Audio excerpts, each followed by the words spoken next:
My mom sent me a text, "You're banned from Thanksgiving until you apologize, idiot." No call, no explanation, just a cruel line flashing on my screen. So I smiled, shut my wallet on their holiday, and made plans of my own. 3 days later, while they were carving turkey without me, the bills I'd stopped paying hit hard. My phone lit up 87 missed calls, and that was just the start. Before I tell you everything, hit like and drop a comment telling me where you're watching from. Have you ever been treated like the outsider in your own family? When people talk about family, they picture warmth, laughter, a place you can come home to no matter what. My family, it was different. On the outside, we looked fine. Holiday photos with matching sweaters posed smiles around the table, Dad carving the turkey while Mom held the serving spoon like it was her crown. But under the smiles was a current I couldn't ignore, favoritism, manipulation, and silence whenever I asked for the smallest bit of respect. I'm Madison Cole.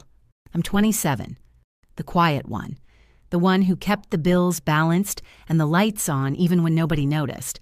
I wasn't rich, not flashy, but I had something no one else in my family had: discipline. I could make a late bill disappear before the power company even thought about cutting the line. When Dad had surgery last year, insurance only covered so much. I stepped in, paid what wasn't covered, and after that, it was like a switch flipped. Suddenly, I wasn't a daughter, I was a safety net. The family phone plan, on me, the internet, on me, a temporary copay, on me. Month after month, they leaned harder, and I just kept saying yes because I thought that's what love was. Meanwhile, my cousin Dylan, the so-called star of the family, always had a different story. He was the golden boy, the one who could do no wrong. Every time he bragged about a new sales bonus or another night out, it was me quietly paying off the electric bill they forgot again. Every time he posted his perfect dinners online, I was covering groceries my parents didn't want to admit they couldn't afford. Mom bragged about Dylan's success like it was her own, while I was just the budget cop, the one who made things complicated. There were moments I let myself believe things would change, like when Mom baked her apple pie and the smell filled the whole house, or when Dad fell asleep in front of the TV with the football game buzzing low. I'd glance at the old family photo on the mantle, me in braces, Dylan grinning without a care, and wonder if maybe someday we'd sit at the same table without me being the punchline. But deep down, I knew better. The favoritism wasn't an accident. It was a pattern. Every time Dylan needed money, I was expected to provide. Every time I spoke up, I was told to relax, stop making drama. That was my role, unseen, unheard, and yet always paying the price.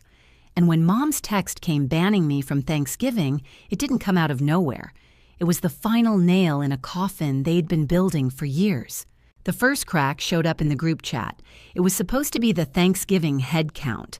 Names scrolled down the screen like a guest list to a party I'd helped fund, and mine wasn't there. I stared at the screen waiting for my name to appear, then finally typed, "Did you forget me?"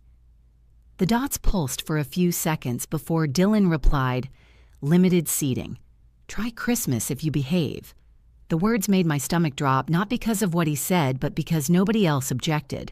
Mom didn't correct him. Dad didn't say a word. Aunts and uncles stayed silent like silence was permission. I called Mom. The sound of clinking dishes and laughter spilled through the speaker like the party had already started without me. "You're not invited until you apologize to Dylan for ruining his promotion dinner," she said flat, like she was reading a rule book. "By ruining, you mean asking why he keeps borrowing rent while he's bragging about his sales checks," I shot back. In the background, Uncle Ray's voice cut in, mocking, "There she goes again, budget cop." Everyone laughed. Everyone but me. I felt heat crawl up my chest. "You want drama? Then stop using my debit card on autopay," I said, steady but sharp. The line went quiet for a moment. A door slammed somewhere on their end like they thought I was bluffing. Then the call dropped. 10 minutes later, Aunt Patrice texted, "Don't make this about money. Family comes first." Then she posted a gratitude photo without me, long table candles glowing, everyone tagged but me. On Thanksgiving Day, my feed filled with plates of turkey and pie captioned "Best Family Ever." My phone buzzed again, a message from Mom. "We saved you a plate porch pickup." Like I was a delivery driver, not her daughter. I drove by later. The foil-wrapped plate sat on the porch. A neighbor's cat sniffed it, pawed the corner. I left it there on purpose. Black Friday morning, I tried to make the day normal. I went to the bakery for coffee and a bagel. Aunt Patrice happened to be there, waving me forward like I was a problem to manage. She told the cashier, "She's sensitive about success. Keep the small talk short." The cashier's smile dropped. The woman behind me muttered, "Ouch!" And suddenly, the whole shop felt colder. I walked out without my bagel, sat in my car until the heater cleared the fog off the windshield. That afternoon, Dylan called like nothing had happened. "Front me $600 for my girlfriend's gift, I'll Venmo Friday," he said. Then added, "And we'd all feel better if you just said sorry and stopped being difficult." I didn't answer. He filled the silence with, family takes care of each other. But sitting in my car, I finally saw it for what it was. Family didn't take care of each other. I took care of them, and the more I gave, the more invisible I became. That was the moment I realized this wasn't a misunderstanding. This was the plan. By Saturday, the noise inside me had turned into a decision. I sat at my kitchen table phone, buzzing with messages I didn't read, and opened my notes app. Line by line, I started writing it all down. Dates, amounts, reasons, tires for Dad's truck, meds after his surgery, the family phone plan no one else wanted to manage, the internet bill that kept somehow getting paid, groceries, copays, surprise deposits before banks closed. As I scrolled through months of transactions, my chest ached. None of it was one time, even when they swore it would be. Every just until next month became permanent. Every emergency became my responsibility. My yes had become the floor they walked on. I typed a line at the top, "What they don't know is about to save me." The next morning, I met Grace, my mentor, from work at a quiet cafe. Wooden chairs creaked, sunlight striped the table. I slid a cheap binder across to her filled with printed receipts and screenshots. She flipped through it, page after page. Her face stayed calm until she reached the totals. Then she sucked in a slow breath. "You've been a safety net, not a daughter," she said softly. "Time to cut the net." "Walk me through it," I told her. So she did. Step by step, she showed me how to revoke auto-pay transfer accounts, protect myself legally. None of it dramatic, all of it clean simple once I decided I was done. On my way home, I opened the banking app and moved through the checklist like stepping stones across a river. Revoke mortgage auto-pay, remove my card from the electric company, port the phone plan to a prepaid account in my name only. The bills that weren't mine slid back to where they belonged. By Sunday night, Dylan posted a story, his table full of leftovers, captioned, "Real loyalty isn't about money." The comments were full of clapping hands. I muted him. My screen went quiet for the first time in years. Monday afternoon, I was in the hardware store when I heard Uncle Ray's voice in the next aisle. "We've got her in line now. She'll come around." I kept walking, bought light bulbs, stuck the receipt in my pocket like a small promise to myself. That evening, Mom left a voicemail that started calm and turned cold. "Since you won't apologize, skip Christmas too. And don't embarrass us with your loan spreadsheets." I listened twice, deleted it, sat still in my quiet apartment, realizing their silence didn't scare me anymore. 2 days later, the frantic call came. Mom's voice cracked through the line. The mortgage didn't clear, she said, as if the world had tilted. I felt something settle in me then, like a stone dropping to the bottom of a lake. "I'll come by," I told her, "and I'll bring the binder." The kitchen smelled like old coffee when I walked in. The blinds were half-open lights slicing across the table where Mom sat with her hands folded tight knuckles, pale. Dad eased into a chair, his face gray around the mouth, like he hadn't slept in days. I set the binder down between us. Its cheap plastic cover looked out of place on the wooden table where we'd eaten thousands of meals together. "This is private," I said, glancing toward the hallway. "No audience."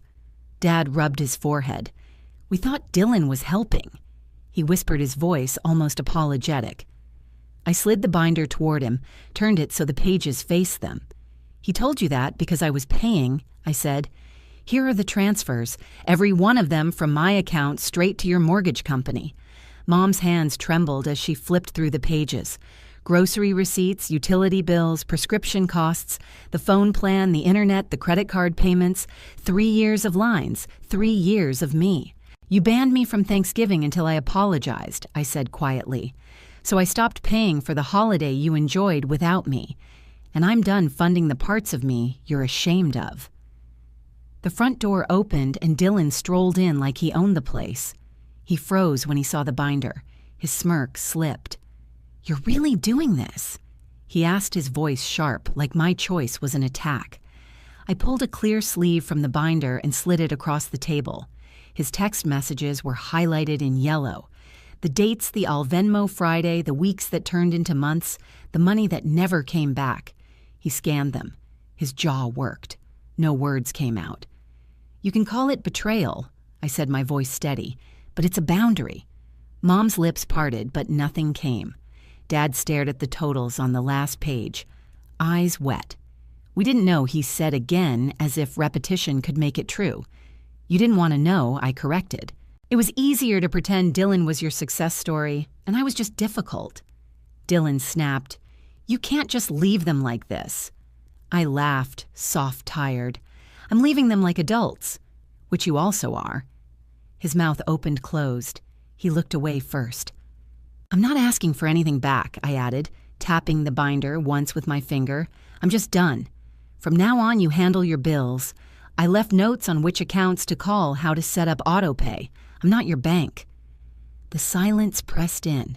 The refrigerator hummed. A car passed outside. Finally, Dad's voice broke it. "What about Christmas?" His tone was thin, fragile. I met his eyes. "I'll see how I feel," and I meant it in a way I'd never allowed myself to mean anything with this family. I tucked the binder under my arm and walked out. The afternoon was bright, ugly, and clean. Each step to my car felt like a door closing behind me. Driving home, I stopped at a red light. Fear rushed through me. What if they cut me off completely? What if no one called again? The green arrow lit and I turned. And in that turn, I realized I'd been living in fear of their silence for years. Maybe silence was exactly what I needed. By the end of the week, the family group chat flickered with awkward messages who can help reorganize bills, followed by strings of emojis and no volunteers. Someone typed Dylan and he replied with a single eye roll. Then the chat went dead. Aunt Patrice posted a quote about humility on Facebook, and for the first time in years, no one tagged me under it. Dylan's weekend photo dumps shrank no more fancy dinners, just board games under dim lamps. Mom sent a recipe for casserole like nothing had happened. I didn't reply. 2 days later, another text I didn't realize how much you did. "We'll figure it out." I read it twice, set the phone down. At night, I made tea in my quiet kitchen, balanced my own budget. The numbers looked simple when they only belonged to me. Still, their voices echoed sometimes. Dad's, "What about Christmas Dylan's? You can't just leave them like this." But then I'd remember the binder, the porch plate of turkey, the way Mom typed idiot in her text, like I wasn't her daughter, and the echoes faded. One evening, the phone buzzed. "Dylan." I didn't know. "I'm sorry." I stood under a streetlight reading it twice. I didn't reply. Not yet. Because this wasn't about one apology. It was about years of being invisible until my money showed up. At the bakery, a week later, the same cashier looked up and smiled this time. "What can I get you?" she asked. "Everything bagel toasted cream cheese," I said, just like anyone else ordering breakfast on a regular day. I stepped outside, bit into the warm bagel, and for the first time in a long time, it tasted like something simple that didn't owe me anything. And that was the real showdown. Not at the kitchen table, not in the binder, but in the quiet proof that I could walk away and still be whole. The weeks after felt strange, like walking into a room that had always been loud and finding it finally quiet. For the first time, my paycheck was mine. I paid my rent, my car insurance, stocked my fridge, and still had enough to breathe. The absence of their requests felt like a new kind of air. Dad called one afternoon, his voice softer than I'd ever heard it. "We set up the autopay," he said. Then after a pause, "I'm sorry for making you feel like a purse." The words were raw, unpracticed. They didn't fix everything, but they mattered. Mom tried in smaller ways. She invited me to dinner without conditions. No holidays, no obligations. Just pasta at the kitchen table. She didn't apologize outright, but she didn't need to. The hug at the door lasted a second longer than usual, and that silence said more than words. Dylan stayed quiet. Maybe his silence was the most honest thing he'd ever given me. I kept the binder on my shelf not as a threat, but as a reminder. A memory of what I survived and what I chose instead. I don't know what next Thanksgiving will look like. Maybe I'll be at the table. Maybe I'll take a trip and drink cocoa out of a paper cup. What I do know is I won't be buying my seat with silence or with money. For once, their silence didn't hurt me. It freed me. Family isn't measured in how much you pay to keep your place at the table. Real love doesn't demand silence or sacrifice. It respects boundaries even when they hurt. I spent years thinking my worth was tied to receipts and autopay. But the truth is simpler. I'm not their bank. I'm their daughter. And I get to decide what that means. If this story hit close to home, tell me in the comments, have you ever had to draw a line with family? Your voice matters here. And don't forget to like and subscribe so you won't miss the next story.